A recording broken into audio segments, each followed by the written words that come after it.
समाधी स्थळापासून सुरू झालेली यात्रा आज मंगळवेढ्यापर्यंत या ठिकाणी आली आहे। ज्यांनी या यात्रेमध्ये विशेष सहभाग दिला असे खासदार अजित गोपछडेजी, मी भगवान बसवेश्वरांच्या चरणी नतमस्तक होतो। खऱ्या अर्थानं आमचा जो वीरशैव लिंगायत समाज आहे, नावाप्रमाणे हा वीर देखील आहे आणि भक्तीमध्ये लीन देखील आहे। अशा प्रकारचा समाज की ज्याला खऱ्या अर्थानं भगवान बसवेश्वरांनी एक दिशा दिली।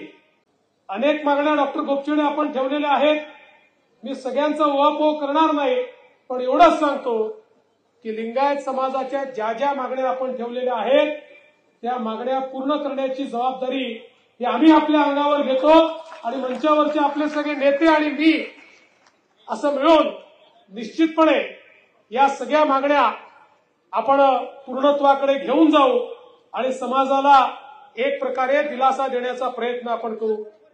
मला या गोष्टीचा आनंद आहे की लिंगायत समाजाच्या मागण्यांसोबत आपण संत चोखामेळांच्या स्मारकाची मागणी देखील ठेवली।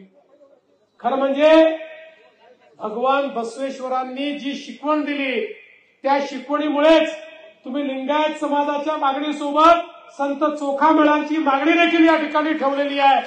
खरा लिंगायत विचार जो आहे तो या मागणीच्या माध्यमातून तुम्ही समोर आणलेला आहे, म्हणून मी तुमचं मनापासून अभिनंदन करतो। आणि संत चोखामेळा यांच्या स्मारकालाही 27 कोटी रुपये आपण दिले आहेत।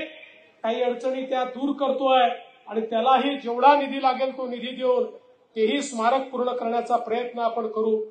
मी आज अधिक वेळ आपला घेणार नाही, मला पुढे विमान देखील पकडायचं आहे, पण मला अतिशय आनंद आहे की आपण सगळ्यांनी ही यात्रा काढून समाजातल्या विविध लोकांची चर्चा करून समाजाचे प्रश्न समजून आणि त्या संदर्भात आपण सगळे प्रश्न मांडले आणि लवकरच या यात्रेमध्ये जे जे प्रश्न आपल्या लक्षात आले असतील त्या प्रश्नाच्या संदर्भात मंत्रालयामध्ये मी एक बैठक घेईन आणि त्या बैठकीमध्ये हे सगळे प्रश्न निकाली काढण्याचं काम आपण या निमित्ताने करू, एवढंच या प्रसंगी बोलतो।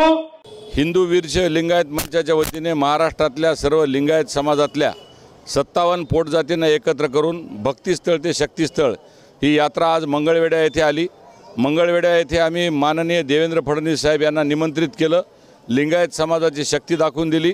त्यांनी लिंगायत समाजाचा जो 1.5 कोटी समाज या महाराष्ट्रात आहे या समाजाला आज महात्मा बसवेश्वरांच्या माध्यमातून एक राष्ट्रीय स्मारकाची घोषणा केली। ही आमच्या यात्रेचं फळ आहे। त्यासोबत संत चोखामेळा यांच्या राष्ट्रीय स्मारकांची पण देवेंद्रजींनी आज घोषणा केली। हे आमच्या यात्रेचं फळ आहे। लिंगायत समाजाने एकत्रित येऊन संघटित शक्तीद्वारे सगळ्या मागण्या सरकार दरबारी आज मान्य करून घेतल्या। त्यामुळे आम्ही विठ्ठलाचं, पुंडलिकाचं, रुक्मिणीचं दर्शन घेण्यासाठी आलेलो आहोत। या महाराष्ट्रातल्या शिक्षणासाठी वंचित असलेल्या लिंगायत समाजातल्या तरुण तरुणींना शैक्षणिक संकुल मोफत द्यावं, सरसकट ओबीसीचं आरक्षण मिळावं, बसवेश्वर आर्थिक विकास महामंडळाला 1000 कोटी रुपये मिळावेत। आमच्या ज्या रुद्रभूमी आहेत, ज्याला मुसलमान दफनभूमी म्हणतात, त्या आमच्या बळकावलेल्या आहेत। त्या मुस्लिम समाजाला माझी विनंती आहे की त्या रुद्रभूमी लिंगायत समाजाच्या ताब्यात द्या, अन्यथा त्याचे गंभीर परिणाम भोगावे लागतील। आम्ही देवेंद्रजींना विनंती केली की कलेक्टर, तहसीलदार, कमिशनरांना सांगून आमच्या लिंगायत समाजाच्या रुद्रभूमी आम्हाला कायद्याच्या चौकटीत वापस मिळाल्या पाहिजेत आणि लिंगायत समाजाचे मठ, मंदिरं, शिवाचार्य, जगद्गुरू यांना संरक्षण मिळावं अशा आमच्या प्रमुख मागण्या आहेत। त्या पण आम्ही सरकारकडून पूर्णपणे मान्य करून घेतलेल्या आहेत।